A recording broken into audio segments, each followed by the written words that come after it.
Hey everyone, so I'm doing a video on transformations of exponential functions and logs functions. So the first thing I'm going to start off with is talking about an exponential function. The parent function of an exponential function is y equals b to the x.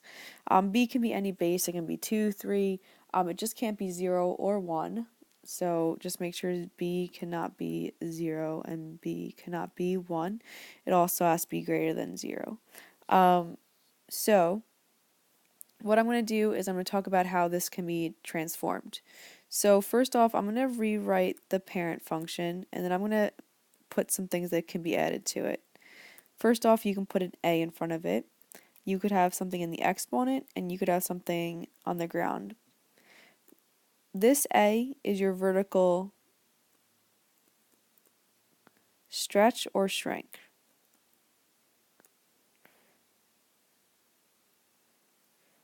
Okay, so if a is greater than 1, you have a stretch, and if a is between 0 or 1, these are less than symbols, then it's a shrink. If it's negative, there's a reflection. So if it's a negative a, then we have a reflection over x.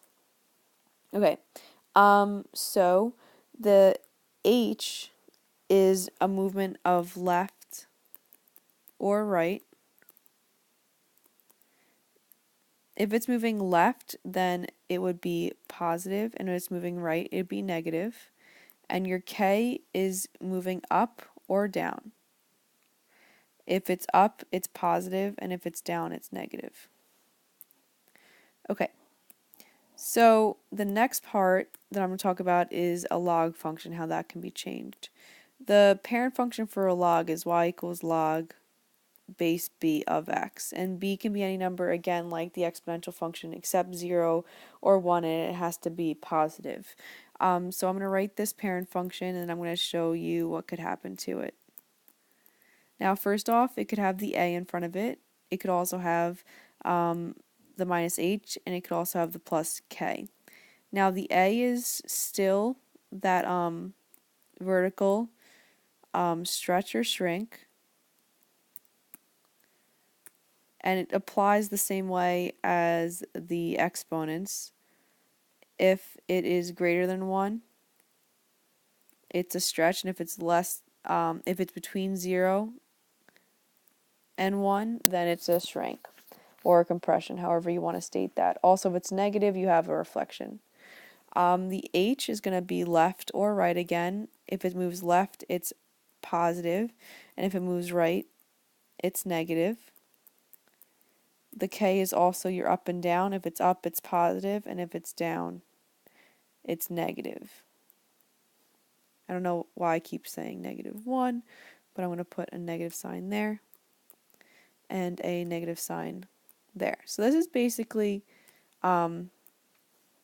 the layout of stretching and shrinking, or moving up, down, left, or right. And now we're just going to look at a bunch of them and see how they move. Okay, so the three that I have here, all the parent functions are, for all of them, y equals 2 to the x. That's the parent function. So if you wanted, you could always plot the parent function on your graph first, and then see how it compares. So my parent function I'm going to do in red. And so I'm going to do 2 to the 0, well that's 1, 2 to the first is 2, 2 squared is 1, 2, 3, 4, 2 to the third is 1, 2, 3, 4, 5, 6, 7, 8, and then it goes to a half, and then 0.25, and basically the most important thing about an exponential function is that there is an asymptote on the x-axis. So let's look at our first graph. What's happening here is you should notice that it's going down 2. So all these points are moving down 2 from the red graph. So it's going to go down 2 here, down 2, so 1, 2, down 2, 1, 2, down 2, 1, 2. So what you should notice is not only did the whole function shift down 2, but so does the asymptote. So the asymptote now moves down 2. So my graph of this exponential function looks like this. Okay, and this is very important to realize. The asymptote will move if you move up and down for an exponential function. The asymptote is y equals -2 right now. Okay, the next one, this is going, you see the +3, so it's going left 3. So all the points from the red graph are going to go left 3. So 1, 2, 3 goes here. 1, 2, 3, 1, 2, 3. And again, you guys have your calculator to get this. But if you notice, the asymptote did not change from the x-axis. It's still here. Okay, and that's y equals 0. This one only moved because we moved down 2. Now for the next one, a little bit's going on here. First off, that 3 is a vertical stretch. The x minus 1, that means I'm going right 1. And that positive 1 is up 1. Okay, so I'm going to do this one I'll do that one in green. And the best way to do this is, because there's so much going on, is to use your calculator and look at the table. So that's what I'm going to do right now. And I'm going to plot some points. I'm going to plot 2 to 3. I'm also going to look at the graph first to see if the asymptote moved, but it didn't. Well, actually it did. It should have moved because there's an up 1 here. So if you do a standard window of zoom 6, you should see that there is an asymptote for this specific graph at 1. So I'm going to graph this one actually in black because then we can see it. So that one has an asymptote at 1. And when I look at my table, my first point that I'm going to plot is 0, 2.5.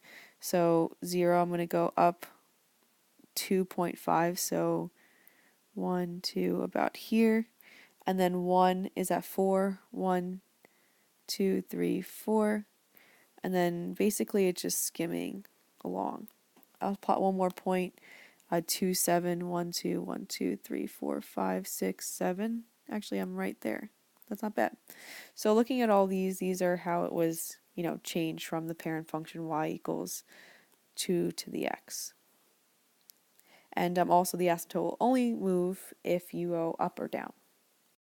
So now let's talk about logs. On all of these besides the last one, the parent function is y equals log base 3 of x.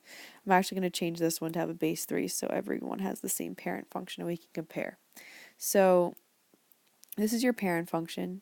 And the way to graph logs, if you remember, is you need to use the change of base formula. So before I can do anything, I'm going to change the base so I can put in my calculator. Log x goes on top and then log 3 goes on bottom. The base is now 10.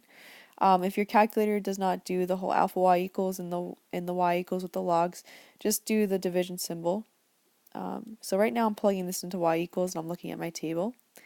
I'm going to plot some points here. So I'm going to plot my parent function. The first point that I'm going to give is 1, 0. And then 3, 1 looks like a nice solid point. So 1, 2, 3, 1. And the next nice solid point I see is 9, 2. So let's see if I can fit 1, 2, 3, 4, 5, 6, 7, 8. I can't fit 9. So I will do 8. 1, 2, 3, 4, 5, 6, 7, 8. And then 1.8 is about there. So this is my parent function, and you should notice that with a log, because it's the inverse of an exponent, the asymptote is now the y-axis. So that's x equals 0. That's where my asymptote is. Now for this first one, the transformation is that it moved left 2 units. So when I go to my calculator and I try to graph this, I'm going to use change of base to make it log x plus 2 over log 3. And I'm going to go here and do that in my y equals, so log x plus 2, and then divide that by log 3. And what happens here, because it's moving left 2, you should notice that every point from the original is moving left 2. So 1, 2, and then this point here moves 1, 2, and this point here moves 1, 2.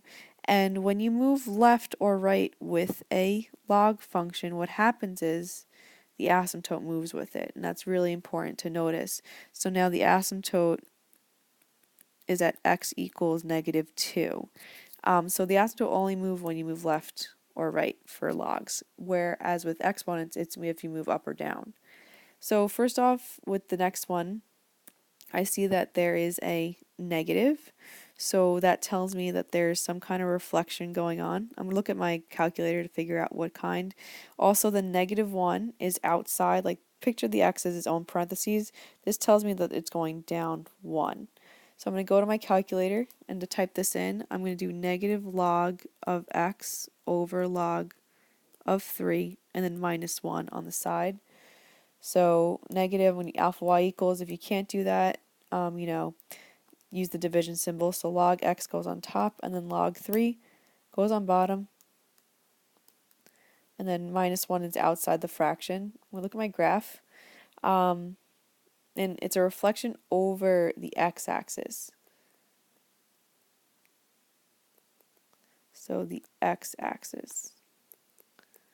Okay, so I'm going to now look at my table. I'm going to plot some points. So one point that I see that's nice is 1, -1. And then I have 3, -2. So 1, 2, 3, 1, 2.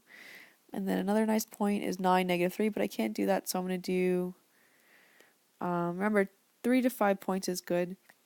I'm going to do, let's do 7. Well, actually, I'll do the 8 again. 8, -2.8. So 1, 2, 3, 4, 5, 6, 7, 8, 2, and then 0.8. And this is going like that.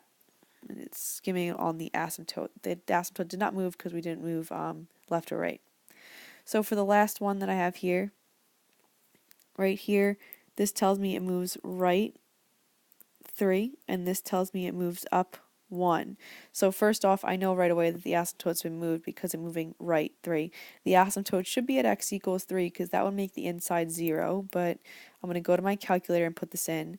So I'm going to do, to put this in, I'm going to do log x minus 3 over log 3, because that's my new bottom. I changed that to 3, and then +1 on the side. That's how I'll be able to plug that into my calculator, and again, I'm using change of base to do that.